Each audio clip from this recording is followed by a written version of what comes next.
পাহাৰীয়া জিলা কাৰ্বি আংলঙত মুখ্যমন্ত্ৰী ডক্টৰ হিমন্ত বিশ্ব শৰ্মা মুখ্যমন্ত্ৰী উদ্যমিতা আঁচনিৰ ধন বিতৰণ কৰিলে মুখ্যমন্ত্ৰীগৰাকীয়ে 19,000 মহিলাক 10,000 টকাকৈ চেক বিতৰণ কৰিলে মুখ্যমন্ত্ৰীগৰাকীয়ে মুখ্যমন্ত্ৰীয়ে মুকলি কৰে হামৰেন জিলা চিকিৎসালয় 100খন বিছনাযুক্ত এই হামৰেন জিলা চিকিৎসালয়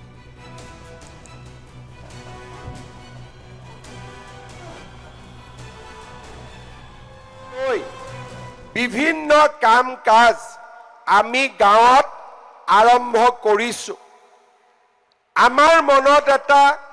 চিন্তা হৈছিল আৰু ভাল চিন্তা আহিছিল যে মহিলাসকলে গোটত ইমান সুন্দৰকৈ কাম কৰি আছে গতিকে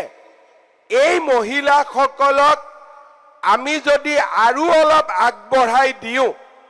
মহিলাসকলে গ্ৰুপৰ লগতে ব্যক্তিগতভাৱেও আৰু বেছি কাম কৰিবলৈ সুবিধা পাব নেকি অৰ্থাৎ আমাৰ গ্ৰুপটো চলি থাকিব আৰু গ্ৰুপৰ লগতে আমি নিজাকৈও ৰিভলভিং ফাণ্ড পোৱাৰ পিছত আপোনালোকৰ বহুতটা গ্ৰুপে বেংকৰ পৰাও লোন লৈ বিভিন্ন কাম কাজ আমি গাঁৱত আৰম্ভ কৰিছো আমাৰ মনত এটা চিন্তা হৈছিল আৰু ভাল চিন্তা আহিছিল যে মহিলাসকলে গোটত ইমান সুন্দৰকৈ কাম কৰি আছে গতিকে এই মহিলাসকলক আমি যদি আৰু অলপ আগবঢ়াই দিওঁ মহিলাসকলে গ্ৰুপৰ লগতে ব্যক্তিগতভাৱেও আৰু পাহাৰীয়া জিলা কাৰ্বি আংলঙত মুখ্যমন্ত্ৰী ডক্টৰ হিমন্ত বিশ্ব শৰ্মা মুখ্যমন্ত্ৰী উদ্যমিতা আঁচনিৰ ধন বিতৰণ কৰিলে মুখ্যমন্ত্ৰীগৰাকীয়ে 19,000 মহিলাক 10,000 টকাকৈ চেক বিতৰণ কৰিলে মুখ্যমন্ত্ৰীগৰাকীয়ে মুখ্যমন্ত্ৰীয়ে মুকলি কৰে হামৰেন জিলা চিকিৎসালয় 100খন বিছনাযুক্ত এই হামৰেন জিলা চিকিৎসালয়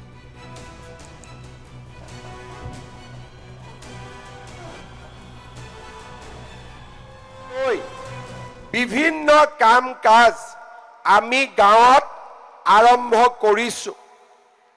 আমাৰ মনত এটা চিন্তা হৈছিল আৰু ভাল চিন্তা আহিছিল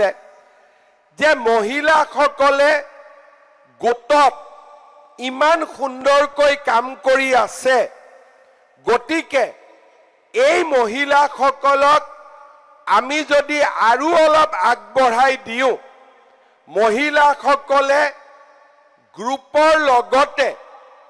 ব্যক্তিগতভাৱেও আৰু বেছি কাম কৰিবলৈ সুবিধা পাব নেকি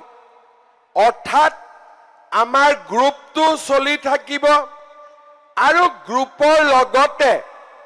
আমি নিজাকৈও ৰিভলভিং ফাণ্ড পোৱাৰ পিছত আপোনালোকৰ বহুতটা গ্ৰুপে বেংকৰ পৰাও লোন লৈ বিভিন্ন কাম কাজ আমি গাঁৱত আৰম্ভ কৰিছো আমাৰ মনত এটা চিন্তা হৈছিল আৰু ভাল চিন্তা আহিছিল যে মহিলাসকলে গোটত ইমান সুন্দৰকৈ কাম কৰি আছে গতিকে এই মহিলাসকলক আমি যদি আৰু অলপ আগবঢ়াই দিওঁ মহিলাসকলে গ্ৰুপৰ লগতে ব্যক্তিগতভাৱেও আৰু